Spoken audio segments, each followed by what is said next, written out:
మీరు మీ అభిమాన shows and serials TV కన్నా ముందు ఈటీవీ విన్ యాప్లో చూడండి. Download and subscribe to ETV win app. 99 రూపాయలు మాత్రమే.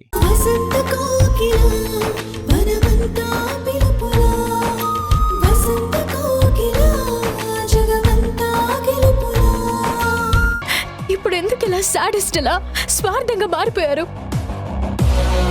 నమ్మిన వాళ్ళ గురించి ఎందుకింత నీచంగా మాట్లాడుతున్నారు? నాకు అన్యాయం జరిగింది కాబట్టి, ప్రాణంగా ప్రేమించిన నా భార్య దూరమైంది కాబట్టి నేనేం ఇష్టపడి తాళి కట్టించుకోలేదు. మీరు చనిపోయారని తెలిసి అత్తయ్య మావయ్య గారు ఎమోషనల్ గా బ్లాక్ మెయిల్ చేసి పెళ్లి జరిపించారు. బలవంతంగా కలిపిన బంధానికి విలువ ఇవ్వటం ఎందుకు? వదిలొచ్చేసి కలిసి బ్రతుకుదాం. ఎలా వస్తాను? ఎందుకు వస్తాను? నేనిప్పుడు ఆకాష్ భార్యని. పెళ్ళైన కొత్తలో ఒకరికొకరం అర్థం చేసుకోలేదు, కానీ ఇప్పుడు ప్రాణంగా చూసుకుంటున్నారు. నా మెడలో ఉన్న ఈ తాళి ఆకాష్ కట్టిందే. నేను కట్టిన తాళిని తీసిన తర్వాతే కదా వాడు కట్టాడు. ఇప్పుడు నేను తిరిగి వచ్చాను. అప్పుడు ఆ తాళి తీసిచ్చేయి, నేను మళ్ళీ కడతాను. ఆకాష్ కన్నా ఎక్కువ ప్రేమగా నీకు నచ్చిన విధంగా చూసుకుంటాను. ఎవరికి ఇష్టం వచ్చినట్టు వాళ్ళు మార్చడానికి, ముడులు వేయడానికి ఇది పశువు మెడలో కట్టే పలుపుతాడు కాదు. ఆడదానికి 5వ తనాన్నిచ్చే పసుపుతాడు. ఆకాష్ నా మెడలో వేసిన ఒక్కో ముడికి మీరు కట్టిన తాళి, బంధం, ప్రేమ అన్నీ దూరమయ్యాయి. ఇప్పుడు నా జీవితంలో ఉన్నది, ఉండేది, ఉండబోయేది ఆకాష్ మాత్రమే. మీరు ఆకాష్ నాశనం కోరుకుంటున్నారు, కానీ నా మొదటి భర్త మీరని తెలిసిన తర్వాత ఆయన ఎంత బాధపడ్డారో తెలుసా? ఒక బెస్ట్ ఫ్రెండ్ని తెలియక మోసం చేశానని గిల్టీ ఫీల్ అయ్యారు. నేను నిన్ను పెళ్లి చేసుకోవడం వల్లే ఈ సమస్యలన్నీ అని చిన్న పిల్లాడిలాగా ఏడ్చారు. కానీ మీరు ఆకాష్ ఎప్పుడు దూరం అవుతాడా, నన్ను మళ్ళీ ఎలా దక్కించుకోవాలా అని కుట్రలు చేస్తున్నారు. నోటికొచ్చింది మాట్లాడి నా ప్రాణాలు తీస్తున్నారు. ఒకప్పుడు మీ మీదుండే గౌరవం, అభిమానం నాశనం చేసుకున్నారు. ఇదేనా మీ సంస్కారం? ఇదేనా మీ విశ్వాసం? ఇప్పుడు చెప్తున్నాను వినండి. మీరు కోరుకున్నట్టు నేను మారను. ఆకాష్ని వదిలి ఎప్పటికీ రాను. తుది శ్వాస వదిలే వరకు నేను ఆకాష్ భార్యగానే బ్రతుకుతాను.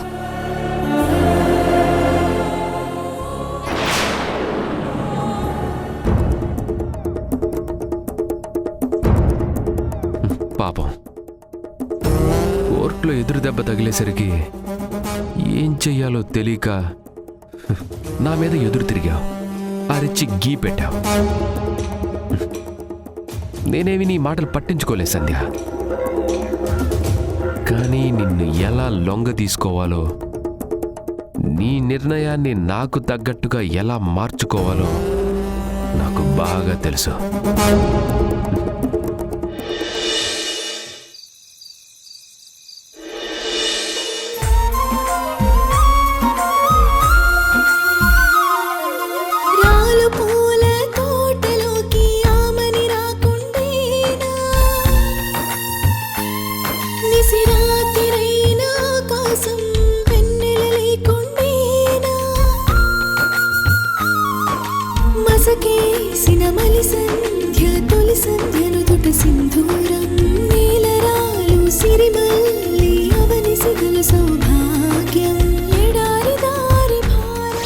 నా వల్లే నీకు సంతోషం కన్నా సమస్యలు ఎక్కువై,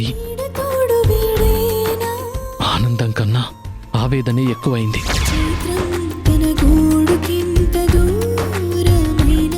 బలవంతంగా కలిపిన బంధానికి విలువ ఇవ్వటం ఎందుకు? వదిలొచ్చేసి కలిసి బ్రతుకుదాం.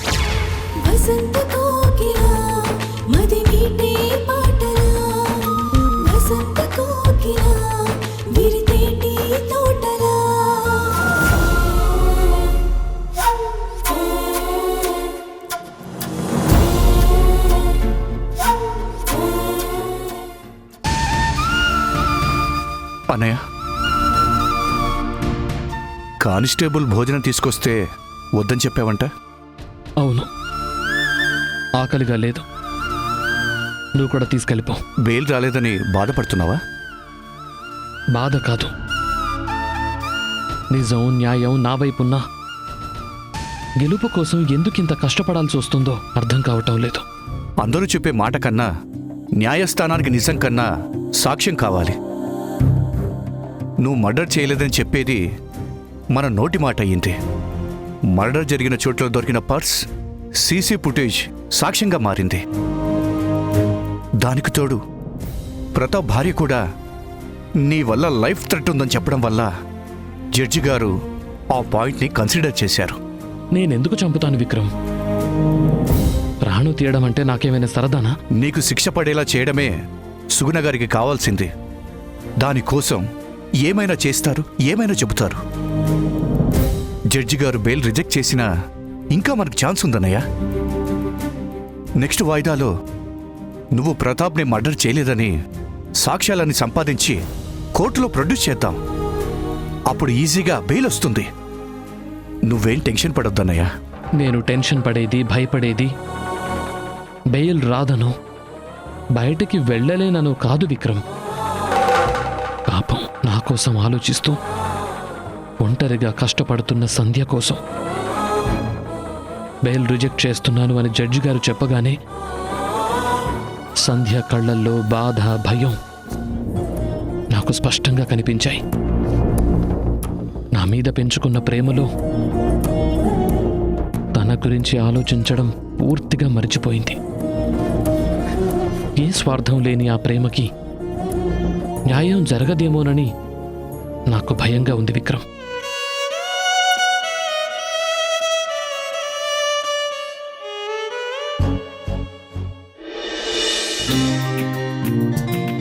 ఏడో నెల వచ్చింది కదా, బేబీ మూమెంట్స్ బాగా తెలుస్తున్నాయా? హా దివ్య, చాలా బాగా తెలుస్తున్నాయి. ఈసారి తన్నినప్పుడు చూపిస్తాను. బేబీ తనులు దివ్యకి చూపించటం కాదు, కడుపులో బిడ్డకి ఆకలేస్తే అది వేకప్ కాలని తెలుసుకోండి పండుగారు. అలా అని ఎవరు చెప్పారు? ఏదో వీడియోలో చూసుంటారు. నిజమే, ఈ మధ్యన ప్రతి ఒక్కరూ పనికిమాలిన వీడియోస్ చూసి డాక్టర్లు అయిపోతున్నారు. మిడిమిడి జ్ఞానంతో సలహాలన్నీ ఇచ్చేస్తున్నారు. ఇది వీడియో జ్ఞానం కాదు దివ్య, ఎప్పుడో మా అమ్మమ్మ చెప్తే విన్నాను. నాన్నమ్మ చెప్పిందా? అయితే నిజమయ్యే ఉంటుంది. నువ్వేంటి అన్ని కవర్లు తీసుకొచ్చావు? సూపర్ మార్కెట్లో ఆఫర్లు ఏమైనా పెట్టారా? కాదు దివ్య, పండుగారి కోసం రకరకాల పళ్ళు తీసుకొచ్చాను. రోజుకో రకం జ్యూస్ తాగితే కడుపులో బిడ్డకి, తన ఆరోగ్యానికి మంచిదని డాక్టర్ గారు చెప్పారు కదా, అందుకే. మనిద్దరం పండు గారిని ఒక్కరినే ఇంట్లో పెట్టి ఆఫీస్కి వెళ్ళిపోతున్నాం కదా. ఈవిడేమో సరిగ్గా తిండే తింటం లేదు. కనీసం ఈ జ్యూసులైనా తాగుతారని. ఏంటి బాబ్జీ, నీలో ఇంత మార్పు వచ్చిందేంటి? పండు అంటే ఇంత కేరింగ్ పెరిగిందేంటి? అంటే ఇంకో 2 నెలల్లో డెలివరీ అవబోతుంది కదా. ఒక తండ్రిగా ఈ టైంలో దగ్గరుండి చూసుకోకపోతే ఎలా?